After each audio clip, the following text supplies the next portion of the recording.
Úspešný je ten, ktorý dosahuje to, čo si stanovil. Choď najlepšie ako vieš a niekedy to každopádne znamená aj choď s tým, čo sa momentálne dá. Hrdina ako taký skrátka musí prechádzať tými problémami, tým veľkým bojom, aby si zaslúžil to víťazstvo, lebo takto nás to zaujíma. My identifikujeme s našimi hrdinami a keď sa už s nimi identifikujeme, tak sa identifikujeme aj s tou ich cestou. On vo svojom živote doslova priťahoval, generoval, miloval drámu, ktorá ho súčasne vyčerpávala. Tam si smieme každý pre seba zodpovedať tú otázku, či potrebuješ v živote drámu na to, aby si bol úspešný, alebo to ide aj bez toho. Čiže každý problém prináša so sebou svetlú budúcnosť, keď to uchopíme správně. Vítejte u nového dílu Peter Sasín podcast.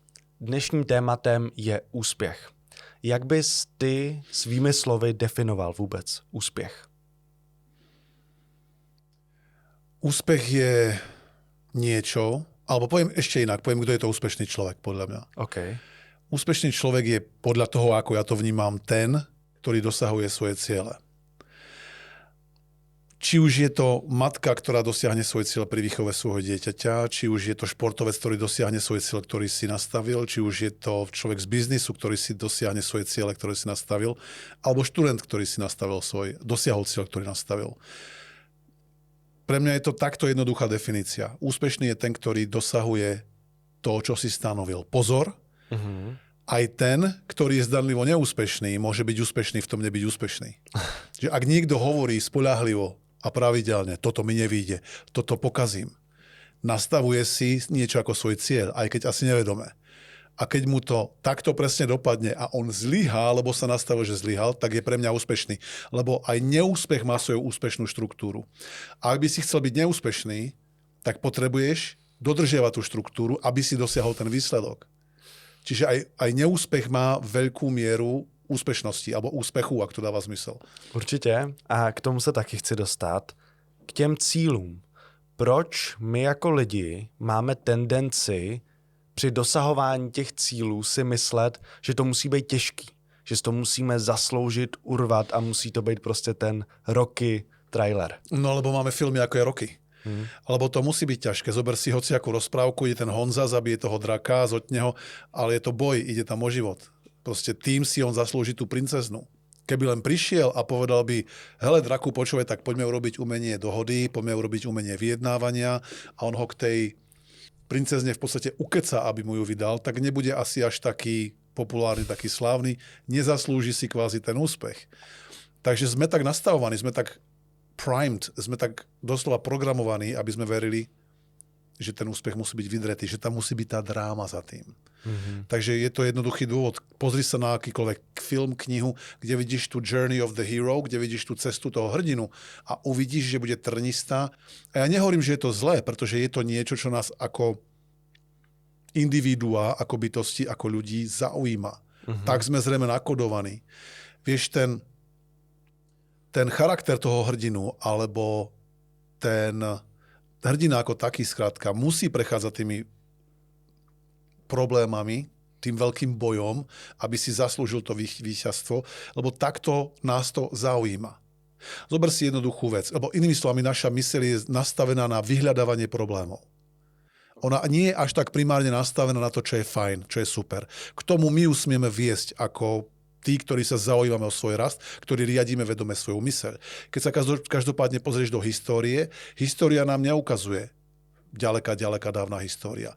Nejak, že ľudia mysleli nejak pozitívne. Ľudia mysleli vždy väčšinou negatívne. A nehovorím, že je to jediná úspešná stratégia. Len vieš, zober si, že v tvojom živote, ešte inak to poviem, si na mieste, kde je všetko krásne. Je tam krásna záhrada, sú tam krásne ruže, krásne prostredia, krásni ľudia, krásna príroda. Všetko je krásne. Je tam 99 vecí, ktoré sú krásne. A z jedného miesta zrazu vybehne tiger. Odviazaný, veľký, dospelý tiger. Ty o ňom nič nevieš. Nevieš, či je dobrý alebo zlý, ale je to riziko. Budeš sa ďalej kochať tými ružičkami, výhľadmi, alebo zameriaš svoju pozornosť na to, čo nie je v poriadku. Je tam jedna vec, ktorá je blbie a na tú zameriame svoju pozornosť. Lebo tá jedna vec môže rozhodnúť, či prežijeme, alebo nie. Nie tých 99 pozitívnych. Tie sú tu a sú fajn. A tá jedna negatívna spôsobí, že OK, teraz sa na ňu dávam celý svoj fokus a musím na ňu dávať pozor. A takto nejako funguje naša myseľ. To znamená, že nám keď ukážu príbeh, film, knihu, kde sa nič nedeje, kde ten hrdina nejde cez nejaký veľký problém, tak nás to nebude baviť, lebo sme kódovaní, že nás bude baviť to, kde prechádza cez ten boj. A to potom spôsobuje, že si podvedome myslíme a stotožňujeme sa s tým hrdinom. Mimochodom, dobré cvičenie, ktoré si môžeš urobiť aj naši diváci. Jeden z top 3 tvojich filmov. Dejme to Foresta Gumpa. Forrest Gump, OK. Bol by tiež jeden z mojich. Tá správa je, že je pre nás obľúbený aj preto, lebo sa vieme dobre identifikovať s tou osobou, s tým človekom. My sme sa nedávno bavili o jednom filme, ktorý ty si mi hovoril, že si tiež pozeral s tvojou priateľkou a moc vás nezaujal. Nám sa celkom páčil. Už viem, čo to bolo, taký nejaký rodinný film to bol. Ale vám sa nepáčil, český film. Aha. Nám sa moc nepáčil, lebo ja som si potom uvedomil, že ak sa im mohol nepáčiť taký dobrý film, kde ja som sa s tým tak identifikoval. No lebo vy ste sa nevedeli tak identifikovať s tou hlavnou hrdinkou alebo s tými hrdinami. A ja, keďže oni znázorňovali skôr tú dobu, kde ja som vyrastal, som sa perfektne do toho vedel identifikovať. A preto sa my identifikujeme s našimi hrdinami a keď sa už s nimi identifikujeme, tak sa identifikujeme aj s tou ich cestou, či už to bol Rocky. Fascinujúci príbeh a plný tej drámy, plný toho boja, určite. Čiže to je ten dôvod, prečo tak vnímame. Hezky to podle mě i navazuje na téma, o kterém jsme se hodněkrát bavili, a to je nějaký ten zvolený diskomfort, protože nějak ta mysl je asi nastavená na ten kontrast, že prostě čím víc jdeme dolů, tak potom o to sladší je ten vrcholek. Dává to smysl pro tebe? Určite. A dokonca, vieš, taká myšlienka, že keď niečo v našom živote nejde dobre, keď máme nejaký problém, že nejde všetko podľa predstav, súvisí to s tým, keď hovoríš, keď ideme dole, tak je to presne ten kontrast. Za kontrast smieme byť vďační, pretože ten kontrast vytvára to, že chceme to napraviť. Sleduješ práve jednu z našich voľne dostupných epizód. Ak chceš všetky epizódy bez reklam, dostupné skôr než ostatní a navyše získať extra obsah, ktorý inde nedávame, pridaj sa k nám na herohero.co/Peter Sasin. Je to miesto, kde nájdeš celý archív, môžeš nás tam podporiť a hlavne získaš prístup k tomu najlepšiemu ako prvý. Link nájdeš v popise tohto videa. Čiže kontrast, čiže nejaký problém v živote, v nás aktivuje túžbu to mať správne. Že ten kontrast je aktivátor skvelého života. Preto je dobré, keď máme v živote nejaké problémy. Dobré je, keď máme niečo, čo nejde úplne hladko, lebo si hneď položíme otázku, čo chcem namiesto toho, alebo ako cítim, že to chcem inak. A to, že to cítim, že to chcem inak, v nás vzbudzuje tú túžbu dosiahnuť to, kam chceme byť úspešný, to znamená dať si nejaký cieľ a povedať si, toto chcem namiesto toho. Pokiaľ sa v tom nezamotáme samozrejme a nie sme v takej nejakej špirále, ktorá by nás odsúdila, že nás bude len ďalej vťahovať, že sa budeme sťažovať na okolnosti, dávať zodpovednosť zo seba preč. Bo toto sú časté stratégie. Že nie je nič zapálené, ale je skôr to dôvod na to obviňovať druhých. Ale keď už nájdeme v sebe tú silu a povieme si, že ja som ten, ktorý to potrebuje vyriešiť, tak aj ten kontrast môže byť pre nás veľmi silný aktivátor. A áno, potom sa aj môže javiť, že je to o to sladšie. Čím hlbšie sme boli, tým to víťazstvo je sladšie. Je také, že si ho viacej ceníme. Lenže tu si smíme dať pozor na to, aby sme nevychádzali príliš z toho, že ono to tak musí byť. Že bez toho, aby som ja padol na dno, tak nič nemá cenu. Keď ty dosahuješ nejaký svoj cieľ, je tam pre teba niekde tá možnosť, že keď to bude s ľahkosťou, predstav si nejakých svojich veľkých cieľov, ktoré máš. A teraz si predstav, že ich dosiahne s ľahkosťou. Dosiahol si ich a šlo to, že ani som nevedel, človečia, wow, mám to, super. Som čakal, že to bude bitva a bolo to easy. Budeš si takýto cieľ vážiť, takýto výsledok vážiť, keď tam nebol ten boj? To je tá otázka. Já, protože chodím na tvoje semináře, tak tohle aktivně reframuju, ale vím, že to je něco jako s čím nějak se potýkám a nesedí mi to tam, no. Jo, že cítiš, že by si chcel, alebo že malo by to byť, takže čo by si, takže upresni mi to, že malo by to byť podľa teba správne, alebo s čím sa potýkáš, mi povedz. Možná bych to ještě trošku jako otočil, že cítím, že když prostě si jdu zacvičit a všechno proběhne jak má a vlastně je to od A do Z úplně všechno v pohodě, dal jsem nějaký náhodný příklad, a není tam žádný jako ten hardship, něco těžkého, co musím překonat, tak to nemá takovou hodnotu, jako kdyby tam byl. Mm-hmm. OK. OK, rozumiem. A je to takto pre teba úplne top super.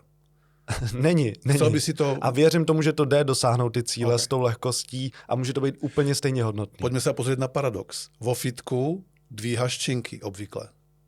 Inak všimol som si jednu zaujímavú vec. A poďme sa pozrieť, či to dá zmysel. Na to, aby si mohol napríklad, čo sa týka rastu svalov, aby si dosiahol rast svalov, potrebuješ robiť jedinú vec. Prekonávať gravitáciu. Určitě. Iným spôsobom to asi ani nejde. Prekonávať gravitáciu. Jedine, že by si bol dobrý v hypnotických stavoch, kde by si dokázal navodiť stav, že športuješ a nešportoval by si. Toto vieme spraviť tiež. A je to v podstate prekonávanie gravitácie. Niekedy veľmi, veľmi, veľmi ťažkými závažiami, ktoré idú až za hranicu našich momentálnych schopností. Povedzme, že chceš urobiť 8 opakovaní, už si dáme tomu v poslednej sérii a vieš, že urobíš možno maximálne 4, lebo už tam ti vyliezajú tie zuby a už to ideš, už sa trasie celé telo. Otázka teraz je, is it hard work? Je to ťažká práca? Je to ťažké? Je to problém? Alebo tu ideš naplno a prekonávaš tú gravitáciu a dvíhaš niečo ťažké. To závažie je ťažké. Takže bavíme sa o tom, že musí to byť ťažké, alebo tam musí byť ešte niečo naviac, čo by ti ešte komplikovalo tú cestu, okrem toho závažia. Musí tam byť niekto, kto ťa mláti po hlave? Alebo... Rozumím. Ty si můžeš dát jenom úplně lehkej workout, kdy si dáš třeba málo opakování, málo i závaží, jenom aby ses udržel. A to pro mě třeba, podle mě, nebude mít takovou hodnotu, jako kdybych si dal těžký workout, Pre teba. kde prostě, pro mě ano, kdy prostě překonávám limity, rekordy. Rozumiem. Takhle. Rozumiem. Jasné. Takže otázka teraz je, či je väčšie víťazstvo tam prelomiť svoj rekord nejaký, svoj limit, alebo to, že si tam vôbec išiel, aj keď sa ti trebárs nechcelo a dal si povedzme ľahký workout. Áno. No a to je presne o tom, že či to, čo mu dávame hodnotu, musí byť spojené s tou drámou, s tým, že všetkým spadnú trenky, keď ma uvidia teraz. Že wow, pozri sa, ak ten David cvičí, wow, pozri sa, ak ten Peter cvičí, wow, to sú borci. Lebo čo? Lebo robím ľahký stretching? Alebo naozaj dvíham váhu, ktorú nikto iný nedvíha. A ja neviem, čo je správna odpoveď. Tam si smieme každý pre seba zodpovedať tú otázku, či potrebuješ v živote drámu na to, aby si bol úspešný, doslova drámu, alebo to ide aj bez toho. A má to stále tú istú hodnotu. Arnold Schwarzenegger nám hovorí každému niečo. Je tak ako Mr. Olympia, neviem, či 6-násobný, proste dodnes platí asi ako medzi kulturistami minimálne tomu krém de la krém, k tej historickej svetovej špičke. Teraz som čítal o ňom jednu zaujímavú vec. Že on sa veľakrát, keď cvičil, v tom fitku usmieval. Že jeho state, aj keď pracoval s ťažkými vecami, ten vnútorný stav bol úsmev. Pýtali sa ho, prečo sa usmievaš? A to bolo ešte pred jeho prvým víťazstvom v Olympii. Mr. Olympia. Že prečo sa tak usmievaš? Lebo už to mám v hlave, že ja vyhrám Mr. Olympia. On kvôli tomu potom išiel do Ameriky, kde cvičil, kde sa mu vysmievali, že jak nafúknutý balón vôbec nebol vyrysovaný. On mal proste len veľké objemy a nemal dobrú ako tú fázu rysovania, takže nevyhral, myslím, svoje prvé alebo druhé preteky. A aj tak sa stále usmieval, pretože on už sa videl, ako vyhráva toho mistra Olympia. A tým pádom pracoval veľmi, aspoň podľa toho, čo som sa dočítal, vo veľmi pozitívnom state. Dalo by sa povedať, že možno, že s ľahkosťou. I don't know. Len každopádne to je dobrá otázka, ktorú si nastavil, že či to, keď si dám ľahší tréning, má tú istú hodnotu pre mňa, ako keď tam makám naplno. Ja som si dal taký sľub, bo tiež chodím do fitka už nejakú dobu. A zvlášť, keď bolo to v tých prvých raz, lebo som dakedy v minulosti cvičil celkom intenzívne, teraz cvičím zase nejak pravidelne, čo je super. A povedal som si, moje prvých 4-5 tréningov nebudú o tom, že ja tam idem niečo dokazovať. Si, iným, proste nič. Normálne z ľahúčka tréning, aby som do toho vhúpol, aby som sa do toho dostal. A to bolo pre mňa to víťazstvo. Už to je víťazstvo pre mnohých ľudí, alebo vieš, keď si chceš vybudovať návyk tam chodiť, víťazstvo by malo byť, že sadneš do auta. Mohlo byť, nehovorím, že malo byť, mohlo kľudne byť, aj že si sadneš do auta, pretože ak ty si urobíš návyk, vstať v nejakú dobu počas dňa, sadnúť si do auta, alebo vybrať sa pešo do toho fitka, že proste vyjdeš pred dom, tak už to môže byť víťazstvo, lebo ty si tým pádom vytváraš návyk nie ani to byť v tom fitku, ale ísť tam. Najhoršie je podľa mňa tam sa vybrať, myslím, čo sa týka motivácie. Namotivovať sa na to, že tam vôbec ideš. A čo už tam robíš, je samozrejme druhá vec.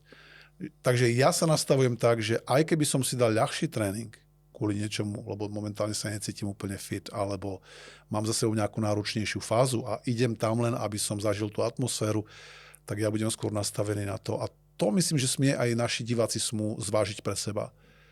Jo, že aj toto už môže byť dobrý dôvod na oslavu. Že tam vôbec robíš niečo, že tam vôbec si. Jasně. Už si to nakousnul, to, že tam nemáš tu potřebu si dokazovat něco sobě nebo jiným. Máš pocit, že to je taky nějaký ten klíčový aspekt k tomuhle vzorci mentálnímu, že právě máme strach, že nejsme dost buď pro sebe nebo pro ostatní? Toto je veľmi silný strach, ktorý v dnešnej dobe vnímam. Že nie sme dosť pre seba, pre ostatných.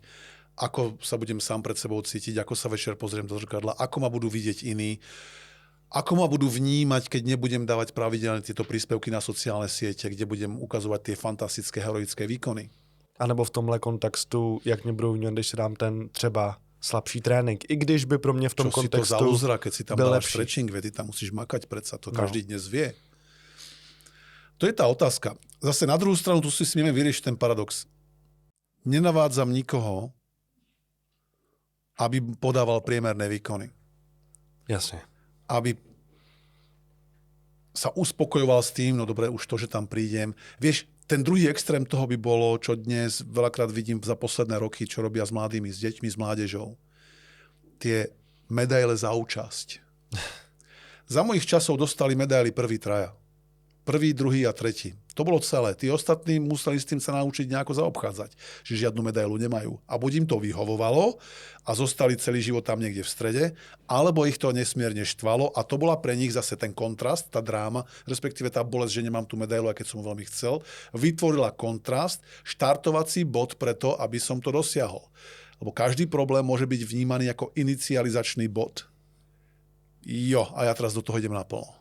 Čiže každý problém prináša so sebou svetlú budúcnosť, keď to uchopíme správne. Perfektní. Takže, vieš, ten druhý extrém by bol, že každý dostane medailu. Aj ten prvý, ktorý najviac sa nadrel, aj ten posledný. Každý dostane dobrú známku, už len preto, že prišiel do triedy. To je jedno, že niekto sa učil celú noc alebo celý rok poctivo. Každému dáme to participation prize. Takže to je bol ten druhý extrém, ktorý bude robiť iba jednu vec, že tí špičkoví sa prestanú snažiť, lebo nebudú vidieť dôvod pre seba, prečo to robia. Aj keď tu by som povedal, že to je veľmi nie príliš dobrý prístup, lebo nerobíš to kvôli tej medaile, robíš to kvôli tomu, aby si prekonal sám seba. A potom tí, ktorí stačí prísť, tak vedia, tak na čo budem makať, aj tak dostane medailu. Takže to bol ten druhý extrém. Nenabádam alebo nenabádame nikoho, aby bol priemerný. Čiže vždycky choď najlepšie, ako vieš. Choď najlepšie, ako vieš. A niekedy to každopádne znamená aj choď s tým, čo sa momentálne dá. Keď proste to si povieš, dneska si dám stretching, lebo napríklad chcem odpočívať. Lebo napríklad nepotrebujem ja každý deň. Vieš, kedy rastie, ty asi vieš, ale vieš, kedy rastie sval? Kedy je rastová fáza svalu? No, potom, chodíš co do fitka, roztrhnem. Jakože chodíš do roztrháme fitka, vlastně. dobre. A kedy on rastie? Když je v té regeneraci, v tom V odpočinku. regenerácii, v tom odpočinku. On nerastie v tom fitku. V tom fitku ho napumpuješ, Jasne. tam ho trošku Takhle možno to poškodíš, myslíš, tak áno. nejako. Ale ten rast, kedy on začína rásť a budovať tú hmotu, je, keď je odpočinok.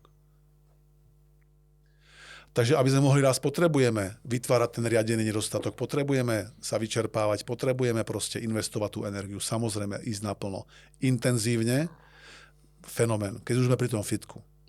Povedz mi prosím ťa, ako to vnímaš ty. A či som divný, alebo mi to prípada normálne, alebo či to vieme nejak... Možno mi to vysvetlíš iba. Pojďme na to. Som vo fitku, cvičím. Ja to mám nastavené tak, nehovorím, že to je úplne jediný správny, pretože môžu byť rôzne modely. Cirka 40 sekúnd, 35-40 sekúnd mám záťažovú fázu. Potom, podľa toho, či cvičím viacero skupín svalov naraz, alebo izolovanie, napríklad triceps, jeden sval, tak podľa toho mám buď 2 minúty pauzu, alebo minútu pauzu. Alebo minútu a pol. Čiže si tie pauzy strážim. Mhm. Medzi tým niečo počúvam, proste som koncentrovaný na to, čo robím. Po 2 minútach najneskôr cvičím znova. To je to, keď som vo fitku sám, s nikým sa nebavím. A vidím tam potom ľudí, prevažne mladých, ženy aj mužov, dievčatá aj chalanov. Sedí tam, 7 minút scrolluje mobil. Hlava dole.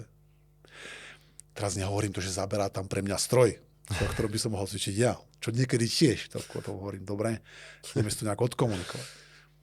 A vidím veľa mladých ľudí, ktorí docvičí hneď mobil a ide do toho, hlava dole. Pozoruješ to tiež tak? Akože, jo, určitě. A je to, ako to vnímáš?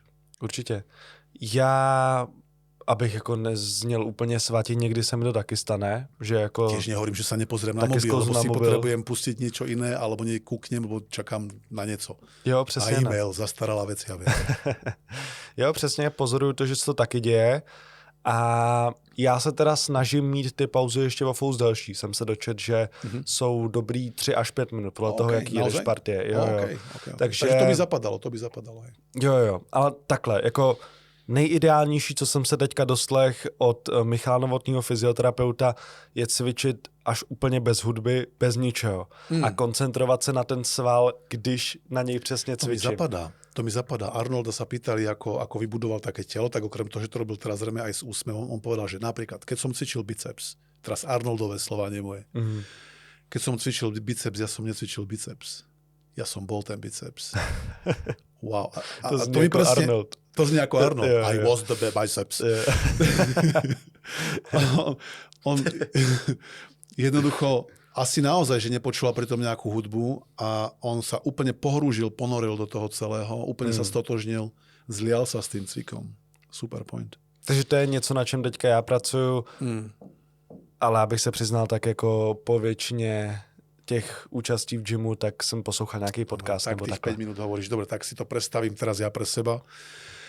Takže sme v tej téme, či potrebujeme drámu na to, aby sme mohli byť úspešní? Ano. To je otázka pre každého, ktorý si ju smie zodpovedať individuálne. Či ťa tá dráma nabíja alebo vyčerpáva. A my sme mali účastníka na našom seminári na tých transformačných NLP practitioneroch a on prišiel ku nám. Moc dobre nevedel, do čoho ide, pretože ten seminár mu k narodeninám kúpila jeho priateľka. A on prišiel, čakal, že bude asi nejaký, ja neviem, seminár komunikačný a tak potom zistil, že o čom ten seminár naozaj je. Že tam úplne vyskladávame ten mindset na novo, ten svet toho človeka na novo. A on hlavne z počiatku do tých vecí jednak, že robil také vpády do toho, že nesúhlasil, veľa sme mali takých konfrontácií tam. A takých príjemných, on sa fakt zaujímal o tie veci. Len nevedel presne, že do čoho išiel. Čo je super, bol to celkom dobrý challenge. A on každopádne pre seba zistil, bývalý profesionálny hráč pokru, by the way. OK, zajímavé. Bolo veľmi zaujímavé rozhovory s ním, z koho všetkého videl, kde a ako pracoval s tou svojou psychikou a tak. A zistil pre seba, čo sme my tiež odhalili, že aj on pre seba, aj on nám odhalil, že on vo svojom živote doslova priťahoval, generoval, miloval drámu, ktorá ho súčasne vyčerpávala. Čiže mal nejaký mentálny vzorec vo svojej hlave, ktorý mu hovoril, počúvaj, na to, aby si bol úspešný, potrebuješ kopec drámy. Takže on si furt namiešaval ten dramatický koktail, okay? Že furt bolo niečo. A potom sme k tomu prišli, že naozaj si to sám uvedomil a hlavne nejde o to, že či je to dobré alebo zlé. Ne? Pre niekoho môže byť dráma úplne fajn. A on si skôr uvedomil, že chce to zažívať bez toho, že ho to vyčerpáva. Takže on tú drámu začal dosť vo svojom živote redukovať v tom, že si ju všímal, že tam išiel viac a viac s ľahkosťou, že už nepotreboval na to, aby dosiahol nejaký úspech, sa kvôli tomu zničiť, aby proste rozbil 2 autá po ceste. Jemu sa diali úplne ako crazy veci. Vďaka tomuto programu, že ten svet tam vonku sa mu vyskladával, aby mu tú drámu mohol potom ponúkať. Aby v tom vzorci, tom mentálnom vzorci, aby som bol úspešný, musím prekonať x prekážok, lebo inak to nebude mať tú hodnotu. Tak aby mu ten svet pomohol tú hodnotu urobiť, tak mu kládol do cesty prekážky. Jo, že týmto si tvoríme tú realitu tiež. Takýmto princípom, takýmto spôsobom. Že si to vlastne utvoříme ten vzorec sami, No jasné. že to potrebujeme. A vieš, a sú ľudia, ktorí priťahujú drámu.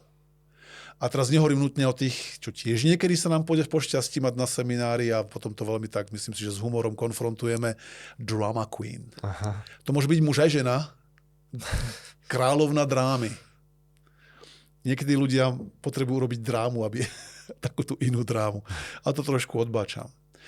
A prišla za mnou raz jedna televízia na Slovensku, nebudem teraz menovať, súkromná, dajme tomu, že najväčšia slovenská televízia. Lebo sa dopočuli, že vieme odstraňovať s tým, čo robíme, veľmi rýchlo a efektívne strachy, fóbie, strachy. Že či by sme mohli také niečo urobiť aj na kameru, a ja hovorím, to je super nápad. Tá idea sa mi hneď páčila, pretože vedel som, že vyvoláme tým nejaký rozruch, alebo budeme mať možnosť odprezentovať svoje umenie a ukázať, že či to teda vieme robiť, alebo je to iba fake. Uh-huh. A tá reportérka, ktorá sa na nás nakontaktovala, vravela, že by ona mala takú predstavu, že zoskočí, že nájdeme niekoho, kto má fóbiu z výšok, silnú, a potom urobí zoskok z lietadla, z tandemu. V tandeme s niekým, klasický tandem. Hovorím, že dobre, fajn. Čiže ona mala ten zámer, a ja tomu úplne rozumiem, vytvoriť drámu, zoberieme niekoho, kto má veľký strach z výšok, no a čo je veľká výška, lietadlo, posadíme ho do lietadla a necháme ho skočiť. A ja chápem, že v telke by asi nebolo to bez tej drámy, že by to nemalo celkom zmysel. Jo, mala som strach výjsť na balkón, teraz už som na balkóne, všetci, 3 týždne sa o tom bude písať, no asi nie. Takže sme sa dohodli, že, a ona sa ma ešte pýtala, či nemám niekoho spomedzi mojich klientov, ktorý mal fóbiu z výšok. Hovorím, viete, u nás to funguje tak, ak už bol náš klient a mal fóbiu z výšok, tak dnes už ju nemá. Yes. OK, takže nemám nikoho, lebo už nemajú fóbiu z výšok. Tak dobre, takže ona niekoho pohľadá, hovorím, to bude ešte lepšie, lebo to bude váš človek a nebudem, vieš, že nebudem dohodnutý. No, tak sa ozvali, ale s tým, že už sme mali termín, že ideme skákať z lietadla. Ja teda to bolo tak, že oni prídu, natočia taký medailónik, ako ja s tou osobou budem pracovať, ona už mala niekoho nájdeného, no a že potom tá osoba skočí z lietadla. Lenže asi 3 dní pred zoskokom, alebo tak nejak pár dní pred zoskokom, mi píše tá redaktorka cez sociálne siete, že bohužiaľ lietadlo padá, ako ono nepadá, lietadlo nebude. Plán padá. Tak, plán padá, lebo tá skupina tých chalanov nejakých, s ktorými oni asi boli dohodnutí, sa nejak rozhádali sa a lietadlo není. Aha, ok. Tak ona urobila záložný plán. V Pezinku existuje najvyšší zoskokový komín na Slovensku, ktorý má 110 metrov. To si predstav niečo ako takmer 40 poschodová budova. Okay. A našli ti tam, prosím ťa, babu, mladú ženu, matku od 2 detí alebo od 1 syna, už neviem presne. A ona bola tam jej kolegyňa z televízie, ktorá pracovala v tej kancelárii niekde. Tak hovorím, super, komín, ty vole, to je horšie ako to lietadlo, vieš, lebo keď si z lietadla, to už je tak abstraktné pre ten mozog a hlavne máš niekoho nacapeného na chrbte, ktorý s tebou proste skočí a celé to kontroluje.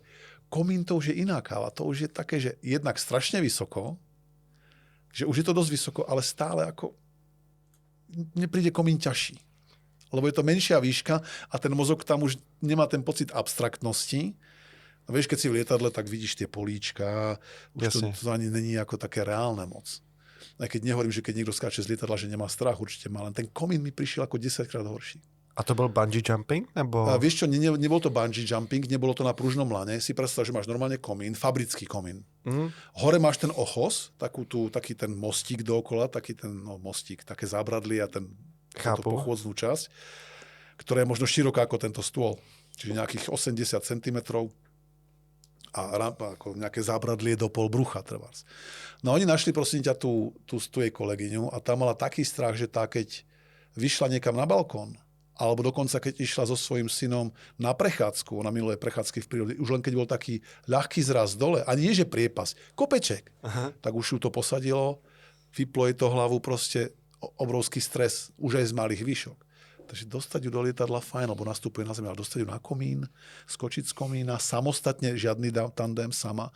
A nie je to bungee jumping, si predstav, že máš ten komín, je to voľný pád, a potom máš také odvádzacie lano od toho komína. Že ty padáš voľným pádom a potom ťa to trošku odvedie, aby ťa to neoplískalo o tú stenu, o tie ťahly toho komína a potom to zabrzdí dole. Sleduješ práve jednu z našich voľne dostupných epizód. Ak chceš všetky epizódy bez reklam, dostupné skôr než ostatní a navyše získať extra obsah, ktorý inde nedávame, pridaj sa k nám na herohero.co/Peter Sasin.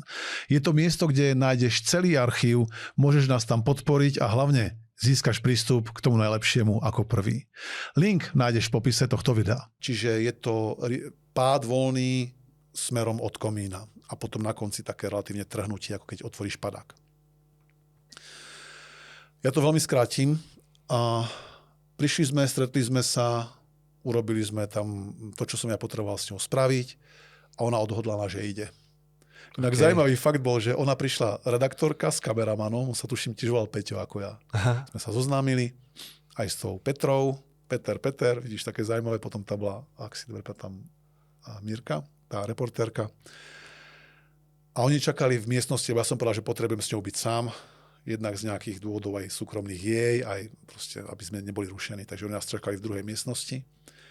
Po nejakých, ja neviem, pár desiatok minút, ja som ešte to najprv vysvetlil, potom som s ňou urobil nejakú techniku. Vyšli sme von a oni sa pýtajú, tak čo ako? A ona, že perfektné. A ja, že tak nič ešte. A ten kameraman na nás takto ukázal prstom a hovoril, to je dohodnuté. čo si blázniš, ak vy ste ju doviedli. No práve, no. On bol ešte skeptik. Takže počúvaj, ja potom ju celú cestu strašil. Oni išli autom, my sme šli, ja s Ivetkou sme šli v prednom aute do Pezinka z Bratislavy, oni išli v druhom a on ju celý čas strašil túto. Čo sa môže stať. A to nevedel, že ona už raz chcela skočiť z bungee jumping. Aj išla skočiť bungee jumping. Teraz z toho mosta, čo ty si na tom pružnom Aha, viem. A bola druhá v poradí. A pred ňou skákal chlapík. A pretrhla sa mu lano. Úplne seriózne. Ona chcela, vieš, že klin sa klinom vybíja, takže ide prelomiť ten svoj strach, že skočí z bungee jumpingu a nebude mať strach zvyšok, lenže išla tam, jemu sa otrhlo lano, zostal tam ležať. Ja sa pýtam, ako to dopadlo. Ja neviem, asi sa zabil. Ale ten deň sa už neskákal. A logicky, však ako ona tiež už by som ani neskočila. Počúvaj, vyšla na ten komín. Je to na našich stránkach, o tom vyšla reportáž na tej televízii. A išla na ten komín v takom postroji len, taký ako taká lanovečka. Sice povedala tam, že bojím, lebo kamera jej mierala do tváre, ale už to nebola tá panika, ktorú ukazovala už len, keď rozmýšľala nad vecami. V tej pracovni, kde sme spolu, v tej mojej kancelárii, kde sme to vtedy riešili. Vyšla hore na 40. poschodie. Predtým nešla výjsť na balkón na 3. ani vykúknuť vôbec. Teraz stojí tam, na tom ochoze. Tam dvaja borci, ktorí ju za chvíľku mali na to lano nastaviť, zapnúť. Borci typ humoru, oni nevedeli, o čo ide. Iba vedeli, že príde nejaká, čo bude tu točiť telka. Ale nevedeli jej backstory. Aha. A teraz počúvaj, že čo tam začali pre ňu aké vtipky hádzať. Jožo, počúvaj, ja neviem, jak sa volali, ale Jožo, počúvaj, že dáme to staré lano, alebo dáme radšej už nové. Vieš čo, daj radšej to nové asi. Ale vieš čo, dáme ešte to staré. A hádam to ešte vydrží.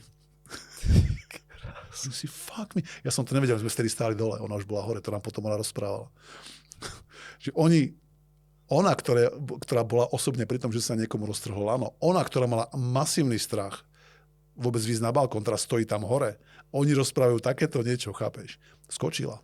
Dopadlo to dobre. Mm-hmm. Potom bola úplne šťastná, úplne nadšená a že idem znova. Okay. Idem znova, chce ísť znova. Tak prehovorila ešte tú kolegyňu, aby skočili spolu tandem. Prečo o tom hovorím? Ja obvykle nie som zastancom pri mojich klientoch, že musíme ísť takto cez drámu, aby sme ukázali, že zmena je možná. A súčasne chápem, že ak to má ísť do telky, kde ľudia asi nebudú reagovať na to, že hele, mala som a už nemám, no tak ukáž. A tá dráma s tým komínom je predsa to iné, ako keby, že vyjde na balkón. Tomu úplne rozumiem. Aby to malo nejakú substanciu. Len to, čo hovorím aj mojim klientom, keď sa chcú zbaviť strachu, vieš, pre mňa nie je dôležité, aby ty si skákal z komína alebo si robil v úvodzovkách šialené veci. Mne úplne stačí, verím, že aj tebe, že budeš môcť normálne, dôstojne viesť svoj život. Že budeš tie situácie, ktoré ti doteraz naháňali strach, či je to pri pavúkoch, pri výškach, pri ľuďoch, pri malých priestoroch, výťahoch, celý program. Zrazu dokážeš normálne, perfektne, pokojne v nich fungovať. Tam, kde predtým bola hrôza, je zrazu pokoj. To mne úplne stačí, aby si mohol normálne žiť svoj život plnohodnotne. Ak tam chceš dávať tú drámu a chceš robiť tie prekonávačky, však kľudne, ale nie je to potrebné, nie je to nutné na to, aby sa to stalo. Takže to bol pre mňa len taký príklad, alebo čo som chcel spomenúť s tým komínom, alebo s tým strachom, že dá sa to aj takto a fungovalo by to aj, kebyže to urobíme normálne, takto sa tu budeme o tom rozprávať a ty zrazu zistíš, wow. Ako ešte predsa len poviem o tom. Jeden z mojich klientov, ktorých mám aj v osobnom mentoringu, veľmi úspešný človek. Ako ekonomicky, podnikateľský, veľmi úspešný človek. On mal celoživotný, dlhodobý strach z výšok. Taký, že keď sa aj pozeral z okna A cítil, že ho to limituje. Často cestuje po celom svete, lietal, vieš, hotel, vysoké poschodie. A hlavne ho to aj štvalo, že ako to by som nemal asi, že mal by som ten mindset dostať pod kontrolu. A bol u nás na jednom seminári, kde sme urobili len jednu techniku. A poslal mi fotku. Ja hovorím, asi po mesiaci, po 2, ja som na to aj zabudol. Poslal mi fotku a že čo mi to poslal? A poslal mi fotku z hotelovej izby a nahral mi k tomu skaz. Alebo napísal už presne. Proste mi dal k tomu skaz, že hele, Peťo, čau, veľmi ti ďakujem, posielam ti fotku z hotelovej izby. Moja žena nechápala, bol tam aj so ženou niekde. Že ako stojím v okne a kochám sa. Že to by som predtým nikdy neurobil. A toto je pre mňa. Nie ten komín, toto je pre mňa tá maličkosť zjavná, ktorá je tá obrovská. Čiže nemusíme do všetkého nutne dávať drámu, ak to takto dáva zmysel. Úplně. A krásný 2 příběhy, který to takhle podtrhujou. Kdyby si měl dát konečnou myšlenku teda posluchačům, jak se nezaměřovat tolik na ty cíle, ale více i užít tu cestu? No, polož si jednu otázku. Polož si zásadnú otázku, či naozaj potrebuješ drámu k životu. Ja som u seba zistil, že som dlho potreboval. Aha. Lebo tiež som bol nainfikovaný tým vírusom z kníh, z tých rôznych, vieš, keď aj teraz na tých sociálnych médiách, to je toho plné, že keď vidím tie motivačné videá tých rôznych speakerov alebo ľudia, ktorí sa pokúšajú nejak motivovať druhých. Ak máš možnosť vybrať si medzi ľahkou a ťažkou, vždy si vyber tú ťažkú cestu. Hovorím, hej, fajn. To mi hovoríš ty, ktorého ťa síce nepoznám, ale viem si predstaviť, že keď vychádzaš z tejto miestnosti, tak namiesto toho, aby si ľahkou cestou prešiel cez dvere, ktoré pre teba niekto postavil, si za každým vysekáš nový otvor v stene. Jasné. Takže, vieš, máme ľahkú a ťažkú cestu. Čo asi chcel povedať, bolo, vieš, lebo je tá ťažká naozaj vždy hodnotnejšia, nie je proste len pomalšia a nejaká, vieš, náročnejšia, že nás možno zamotá zbytočne.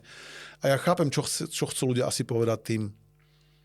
Možno chcú povedať, ak máš možnosť medzi pohodlím a tam, kde sa niečo naučíš a kde rastieš, vybraj si tú cestu toho rastu. A s tým súhlasím. Ak máš možnosť vybrať si, že extrémne pohodlie, že lenivosť, trebárs, a rast, tak si vyber tú cestu, kde narastieš. Lenže otázka je, musí byť iba tá ťažká, kde rastieš, kde sa naučíš, ale môže byť aj tá ľahká. A to si zodpovedzte tú otázku pre seba každý sám a nájdi v tom tú hodnotu a polož si aj otázku, ak si ju zodpovieš. Hovorím to preto, lebo to tak naozaj cítim, alebo pretože som bol programovaný. V tom ti pomôže nasledovná otázka jednoduchá. Keby si mal prísť za svojim otcom alebo mamou, podľa toho, to už budú naši diváci vedieť, koho si majú vybrať. A povedal by si tvojmu rodičovi, jednému z nich, dosiahol som toto s absolútnou ľahkosťou versus dosiahol som toto, ale brutálne som sa nadrel. Kde tvoj rodič, tvoj otec, tvoja mama, dá tomu tú vyššiu hodnotu? Tej ľahkej ceste alebo tej ťažkej? Tak tam v mnohí z nás nájdeme odpoveď, prečo fungujeme, ako fungujeme. Ak je tá odpoveď tá ťažká a vyhovuje ti to, go for it. Ak je odpoveď ťažká, alebo ma tak programovali, ale chcel by som otestovať aj to druhé, tak začni testovať a začni sa pýtať, začni zisťovať a možno pustiť trochu tej ľahkosti viacej do svojho života. To jsi hezky zakončil. Díky za rozhovor. Ďakujem krásne.